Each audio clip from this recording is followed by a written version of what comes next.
Ini 3 makanan yang wajib kita hindari sementara supaya kita bisa mempercepat progres penurunan kadar lemak kita, supaya kita bisa turun dari kadar lemak yang awalnya gua 30% gini ya, mukanya cabi, jerawatan, perutnya juga buncit. Kita turunin ke kadar lemak 15% kayak gini. Bahkan kayak klien gue ini ya, walaupun beliau umurnya 55 ke atas, udah premenopause, berat badannya turun 6 kg dan lingkar perutnya turun 10 cm.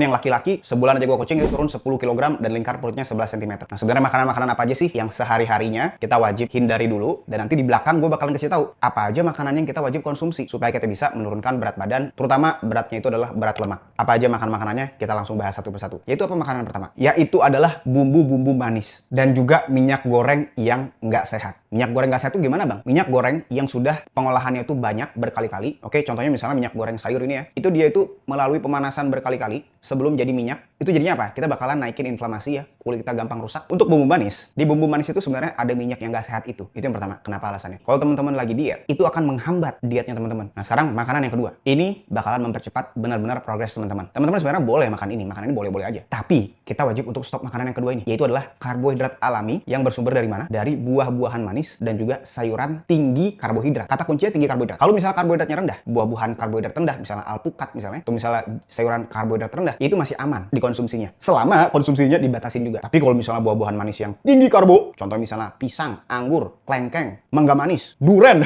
banyak banget yang enak-enak. Yang itu apa? Yang itu bakalan bikin nafsu makan kita naik banget. Nggak bisa lu duren makan satu duren, nggak akan bisa. Nah jadi kita apa? Kita wajib stop dulu makan makanan buah manis dan sayuran tinggi karbo. Nah makanan yang ketiga, karbohidrat olahan, contohnya tepung, dicampur sama karbohidrat yang manis, yang alami manis, contohnya pisang, digoreng, ya dioksidasi, dipanasin gitu, dengan minyak goreng yang nggak sehat. Contohnya gorengan pisang goreng. Jadi kalau gorengan pisang goreng itu bakalan naikin apa? Gula darah, lemak dalam darah, kalori juga pasti naik karena tinggi banget kalorinya. Jadi itu bakalan ngerusak kulit kita juga, yang namanya glycation, kerusakan pada protein itu ya. Kulit kita jadi jerawatan, jadi nggak sehat. Oke, jadi kita wajib untuk stop dulu sementara gorengan-gorengan, karbohidrat, tepung-tepungan ya. Kalau misalnya ayam goreng bang, ayam goreng tepung bang. Kalau ayam goreng tepung, itu ayamnya bagus, tepungnya nggak bagus. Jadi kita hilangin tepungnya semuanya pak.